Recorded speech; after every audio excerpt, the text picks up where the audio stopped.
Class 8th का chapter 3 glimpse of past के कुछ पैराग्राफ पढ़ लिए थे हमने। इस चैप्टर में क्या पढ़ना है, 1757 से 1857 में जो हमारा फर्स्ट वॉर ऑफ इंडिपेंडेंस हुआ था, क्रांति हुई थी 1857 की, वो किस कारण से हुई थी, क्या क्या कारण रहे होंगे, तो इसके बारे में हम पढ़ रहे थे। तो फर्स्ट हमने द मार्टर्स पढ़ा था कि शहीदों के बारे में, ये जो इन्होंने स्पीच दी थी। और फिर हमने देखा था द कंपनीज कॉन्क्वेस्ट, जो कंपनी थी ईस्ट इंडिया कंपनी, उसने कैसे विजय प्राप्त की, हमारे देश पर अधिकार प्राप्त किया। यानी हमारे देश के जो राजा थे, कुछ रूलर्स थे, उन्होंने क्या किया, इनका सपोर्ट लिया और इसी तरीके से इसका फ़ायदा अंग्रेज़ों ने उठा करके सारे ही राज्यों पर अधिकार करना स्टार्ट कर दिया। पहले तो वो व्यापार करने आए थे, फिर धीरे धीरे क्या कर लिया, उन्होंने पूरे ही हमारे इंडिया पे अधिकार कर लिया। और तभी जो अलग अलग लोग थे, उन्होंने इनके बारे में अलग अलग राय बनाई। जैसे कि कुछ राजा महाराजा थे, वो सोचते थे कि it is God who sent the British, है ना, भगवान ने ही इन ब्रिटिश लोगों को भेजा है, जो हमारे भविष्य, जो डेस्टिनी है, हमारा भाग्य डिसाइड करेंगे ये लोग, क्योंकि इन्होंने क्या किया है, युद्ध और लूट को समाप्त किया है। अब युद्ध और लूट नहीं होता है। कुछ लोगों ने कहा कि नहीं, इन्होंने क्या किया है, ब्रिटिश राजा को, बहुत सारे राजाओं को मारा है और ये हमें क्या करना चाहते हैं, स्लेव्स बनाकर, गुलाम बनाकर रखना चाहते हैं। अब हम नेक्स्ट पढ़ेंगे ब्रिटिश रूल, है ना। ब्रिटिश रूल यानी ब्रिटिश का कब हमारे देश पर रूल अधिकार हुआ था, यह है 1765 to 1836 की जो घटनाएं हैं सारी वो बताई गई हैं। Religious leaders preach idea like untouchability and child marriage. Religious leader क्या होते हैं, धर्म गुरु जो थे, आपको देखो पिक्चर में दिख रहा है, धर्म गुरु जो थे, उन्होंने क्या क्या, प्रीच्ड यानी होता है उपदेश देना, है ना, अपने थॉट्स दिए, उन्होंने आइडियाज़ एक्सप्रेस किए। वो क्या, किसके बारे में किए, अनटचेबिलिटी और चाइल्ड मैरिज। तो उन्होंने किस चीज़ को जन्म दिया, अनटचेबिलिटी, छुआछूत, और चाइल्ड मैरिज, है ना। चाइल्ड मैरिज यानी बाल विवाह जैसी भ्रांतियाँ उन्होंने फैलाई। Anyone who crosses the seas loses his religion। और क्या बातें कही कि जो सी क्रॉस करता है, समुद्र क्रॉस करके एक देश से दूसरे देश जाता है, वो क्या करता है, अपना धर्म खो देता है, अपना धर्म नष्ट कर देता है। तो ये सारी बातें उस टाइम जो धर्म गुरु थे, उन्होंने पूरे समाज में फैला दी थी। All the misery in the world is due to women। और क्या बातें कही कि मिजरीज जो है, सारे जो दुख है इस दुनिया में, वो किसके कारण है, महिलाओं के कारण, वुमेंस के कारण हैं। तो इस तरीके से नेगेटिव बातें धर्मगुरु ने उस टाइम, रिलीजियस लीडर्स ने पूरे समाज में, सोसाइटी में फैला दी थी।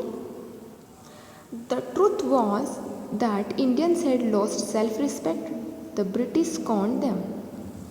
सच्चाई क्या थी, ट्रुथ क्या था कि जो इंडियंस हैं, उन्होंने अपना सेल्फ रिस्पेक्ट खो दिया था, अपना आत्मसम्मान खो दिया था। द ब्रिटिश स्कॉन्ड देम, और जो ब्रिटिश थे, उन्होंने क्या कर लिया था, स्कॉन्ड देम यानी हेट करना, स्कॉन्ड यानी होता हेट करना, यानी उनसे घृणा करने लगे थे ना, उनको हेट करने लगे थे। ब्रिटिश जो थे वो इंडियंस को हेट करने लगे थे। यहाँ पर देखिए, एक ब्रिटिश ऑफिसर कुछ बोल रहा है, फिर एक इंडियन है जो कुछ बोलेगा। The natives are unworthy of trust, incapable of honesty, है ना। नेटिव्स यहाँ पर किसके बारे में बात कर रहा है, जो इंडियंस है। नेटिव यहाँ पर कौन है, जो इंडियंस है, यहाँ के जो नागरिक है, वो क्या है, अनवृत्ति ऑफ ट्रस्ट, यानी इन पे भरोसा नहीं किया जा सकता, इन पे विश्वास नहीं किया जाता। इनकैपेबल इन ऑनेस्टी, और ये ईमानदार भी नहीं है। अनवृत्ति और इनकैपेबल का मतलब होता है अयोग्य, है ना, दोनों का ही सेम मतलब होता है, अयोग्य यानी ये ट्रस्ट करने के योग्य भी नहीं है और ये ईमानदारी के योग्य भी नहीं है। यहाँ पर ये ब्रिटिश ऑफिसर बोल रहा है एक दूसरे ब्रिटिश ऑफिसर से, true your honour but I am honest, है ना। तभी ये बोल रहा है कि ट्रू योर ऑनर, हाँ आप सही बोल रहे हो, लेकिन मैं क्या हूँ, मैं एक ऑनेस्ट, मैं एक ईमानदार हूँ।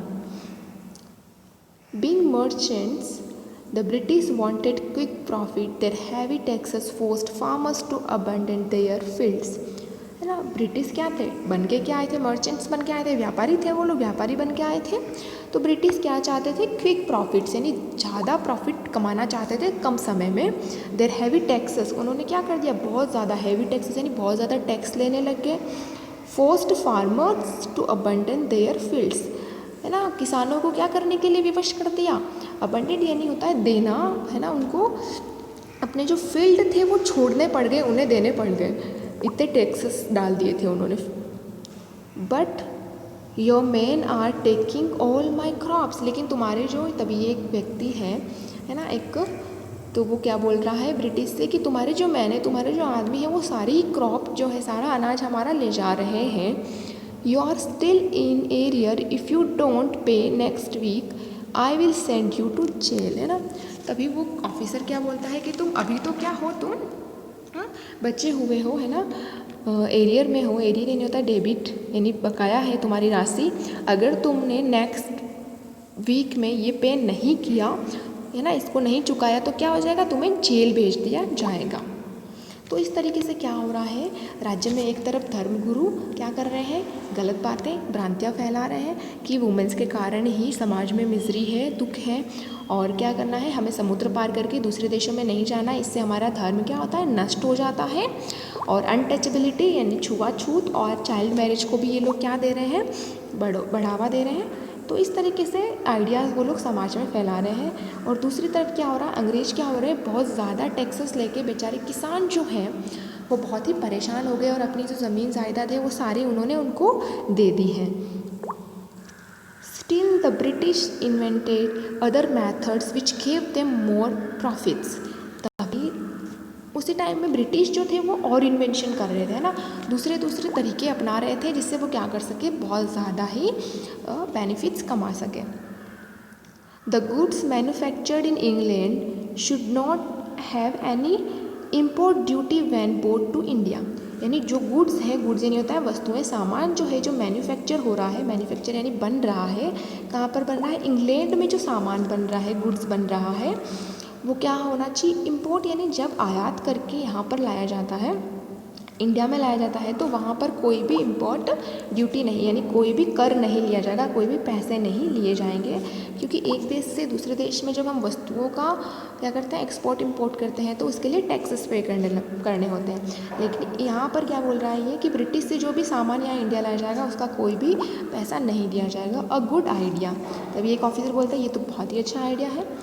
The East India companies laws began to cripple Indian industries, है ना। और ईस्ट इंडिया की जो पॉलिसीज़ थी, है ना, जो उन्होंने नीतियाँ अपनाई, जो लॉज कानून बनाए, इसके कारण क्या हो गया, इंडियन इंडस्ट्रीज़ जो थी, इंडिया की जो इंडस्ट्रीज़ थी, कारखाने थे, वो क्रिपल यानी होता है कमज़ोर होने लगे थे, धीरे धीरे नष्ट होने लग गए थे। देखिए लास्ट पिक्चर में क्या बोल रहा है, inevitably famine followed between 1822 and 1836, 15 lakh Indians died of starvation, है ना। इनएविटेबली यानी अनअवॉइडेबल, है ना। अनअवॉइडेबल फैमिन यानी होता है शॉर्टेज ऑफ फूड की कमी, यानी उस टाइम क्या हो गया, भूखमरी, यानी कि अकाल हो गया, अकाल पड़ गया। कब हुआ था ये, 1822 से 1836 में हो। इसी बीच में भूख के कारण, स्टार्वेशन यानी भूखमरी होता है, भूखमरी के कारण कितने लोग मर गए थे, 15 लाख इंडियंस, है ना। 15 लाख इंडियंस की डेथ हो गई, मर गए वो लोग भूख के कारण, उनके लिए खाने के लिए कुछ नहीं बचा। The British policies ruined the expert artisans and their business. British जो पॉलिसी थी, जो नीतियाँ थी, उन्होंने क्या कर दिया, राइंग यानी पूरा ही डिस्ट्रॉय कर दिया, ख़त्म कर दिया एक्सपर्ट आर्टिशियंस, जो कुशल आर्टिशियंस जो थे, आर्टिशियंस यानी होता है दस्तकार, जो हैंड से हैंडीक्राफ्ट बनाते हैं, स्किल्ड इन हैंडीक्राफ्ट, है ना, हाथों से जो चीज़ें बनाते हैं, तो उनका जो काम था वो उन्होंने पूरा ही डिस्ट्रॉय कर दिया था, है ना। उनके जो बिज़नेस थे, ऐसे लोगों के दस्तकार का जो बिज़नेस था वो पूरा ख़त्म होने लग गया था। तो इस कारण से क्या हो रहा था, पूरे राज्य में, पूरे देश में बहुत ही परेशानियां इंडियंस को उठानी पड़ रही थी।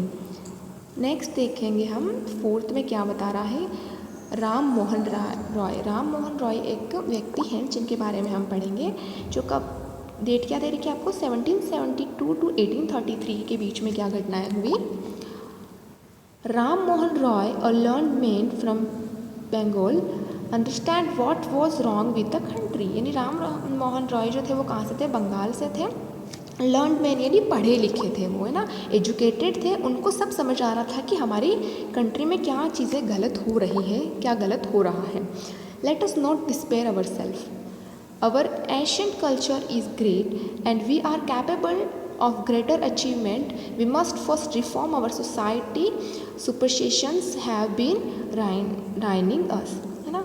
क्या बोल रहा है, let us not despair our self, यानी डिस्पेयर यानी होता है निराश नहीं होना है, हमको क्या नहीं होना है, दुखी नहीं होना है ना, अनहैप्पी फील नहीं करना है, हेट नहीं करना है अपने आप से, अवर सेल्फ से। अवर एशियंट कल्चर इज़ ग्रेट, हमारा जो एशियंट कल्चर था, एशियंट यानी होता है प्राचीन, हमारा जो प्राचीन कल्चर है ना, वो बहुत ही ग्रेट है। And we are capable for greater achievement, और हम क्या रखते हैं, योग्यता रखते हैं, कैपेबल है, हम योग्य हैं बहुत बड़ी बड़ी अचीवमेंट करने के लिए, बहुत बड़ी बड़ी उपलब्धियाँ प्राप्त करने में।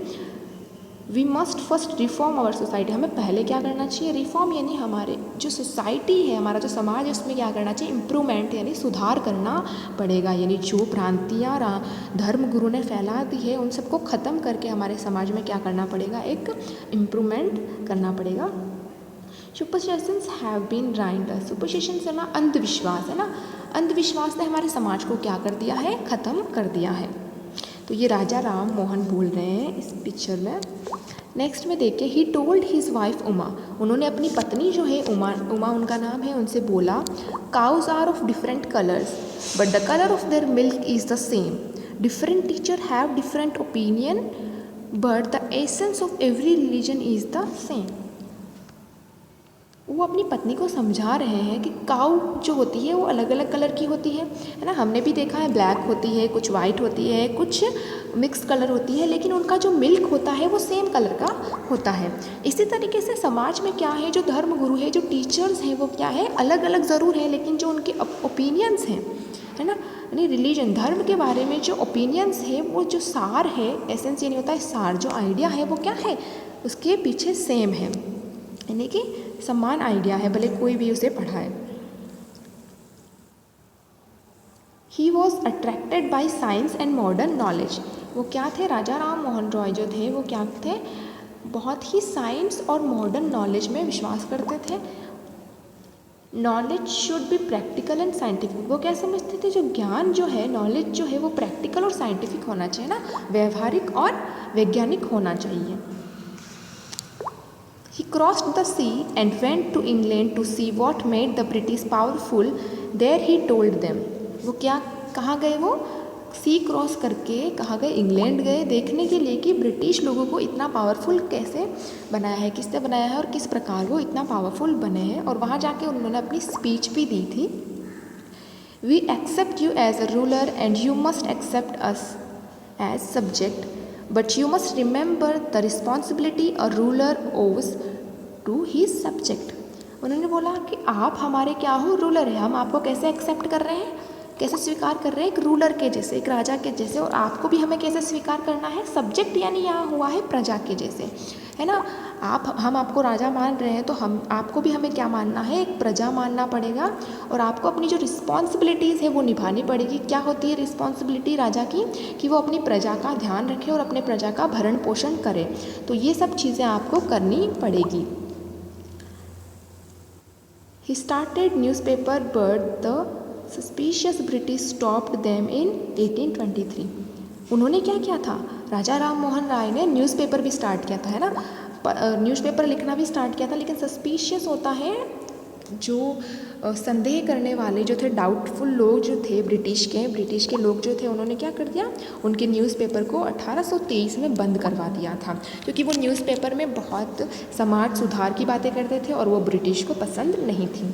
तो इसमें हमने क्या देखा कि उस टाइम पर किस तरीके से ब्रिटिश अपनी पॉलिसीज़ हम इंडियंस पे लागू कर रहे थे, और धर्म गुरु जो थे वो किस तरीके से भ्रांतियाँ फैला रहे थे समाज में, और जो राजा राम मोहन राय थे उन्होंने, एक लर्न मैन थे, उन्होंने किस प्रकार से समाज सुधार की बात कही है। तो ये हमने इन 2 पैराग्राफ में पढ़ा।